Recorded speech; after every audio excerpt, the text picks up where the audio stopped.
Shalom. Selamat pagi Bapak Ibu, Saudara-saudari yang dikasihi Tuhan, dimanapun Anda berada.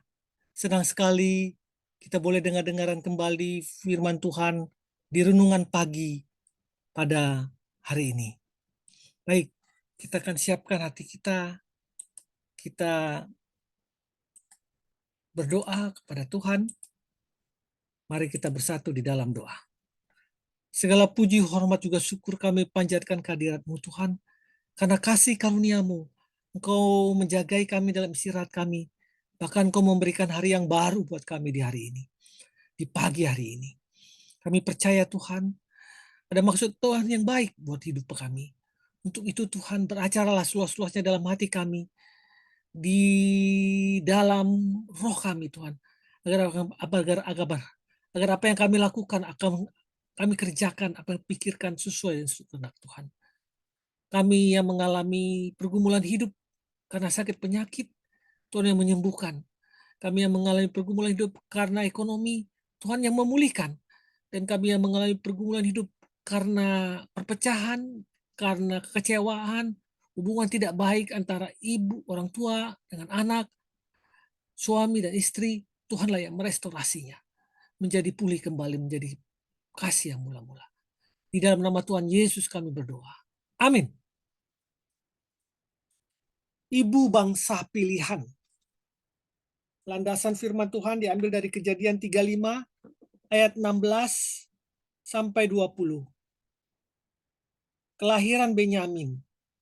Rahel mati. Sesudah itu berangkatlah mereka dari Betel.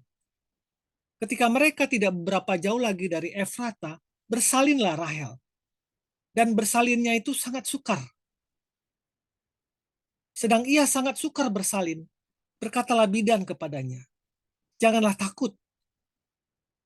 Sekali ini pun anak laki-laki yang kau dapat." Dan ketika ia hendak menghembuskan napas, sebab ia mati, kemudian diberikannya nama Ben-Oni kepada anak itu. Tetapi ayahnya menamainya Benyamin. Demikianlah Rahel mati.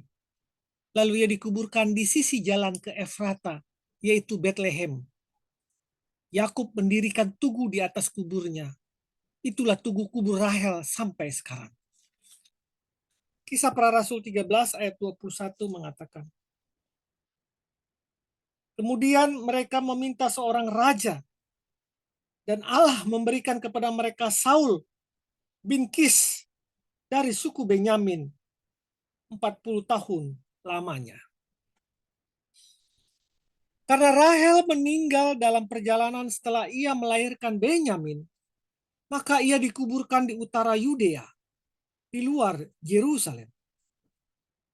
Sekarang kuburan Rahel yang ada di dekat Efrata, Bethlehem, menjadi salah satu tempat penting bagi agama Yahudi. Tempat ini dianggap sebagai tempat paling suci ketiga dalam agama Yahudi. Dalam perkembangannya, kuburan Rahel telah menjadi tempat ziarah bagi kaum Yahudi, terutama wanita Yahudi yang tidak dapat memiliki keturunan. Dari Rahel lahirlah Benyamin, dan dari suku inilah Tuhan memilih Raja Israel yang pertama, yaitu Raja Saul. Kemudian mereka meminta seorang raja dari Allah, dan Allah memberikan kepada mereka Saul bin Kis dari suku Benyamin 40 tahun lamanya. Kisah Rasul 13 ayat 21. Rahel adalah satu dari 4 matriark Yahudi. Dan di dalam banyak kesempatan nama Rahel selalu lebih dahulu disebut sebelum Lea. Dan seluruh orang banyak yanglah hadir di pintu gerbang, dan para tua-tua berkata, "Kamilah menjadi saksi. Tuhan kiranya membuat perempuan yang akan masuk ke rumahmu itu sama seperti Rahel dan Lea, yang keduanya telah membangunkan umat Israel. Biarlah engkau menjadi makmur di Efrata, dan biarlah namamu termasmur di Bethlehem."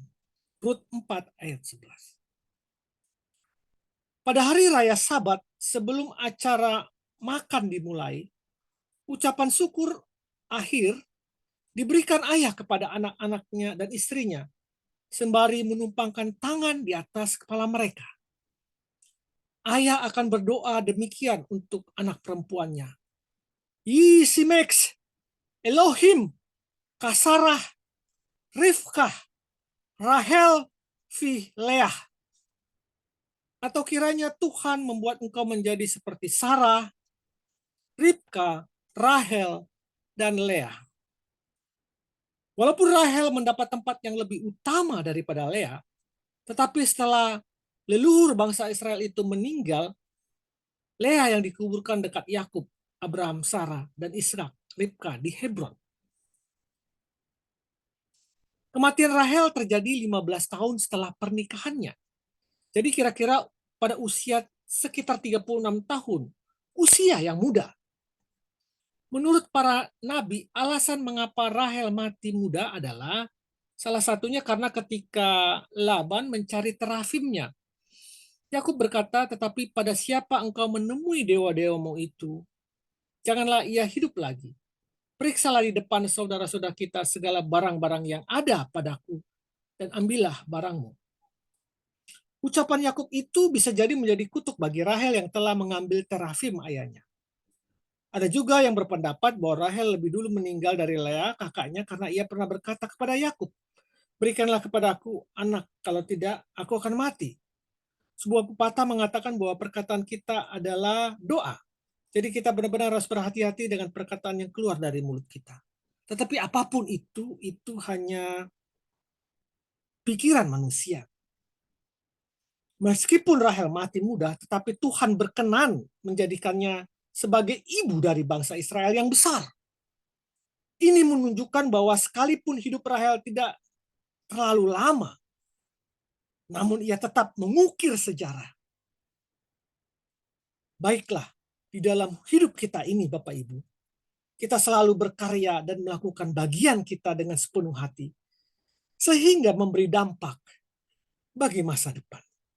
Mari kita berdoa. Tuhan Yesus, mampukan aku menjalani hidup ini dengan sebaik-baiknya, agar aku dapat memenorehkan segaris sejarah yang positif dalam hidup ini. Dalam nama Tuhan Yesus, aku berdoa. Amin. Hidup yang berarti bukan dinilai dari lamanya, tetapi dinilai dari apa yang telah diukir dalam sejarah. Selamat pagi, selamat berkarya. Tuhan Yesus memberkati kita. Amin. Amin. Amin.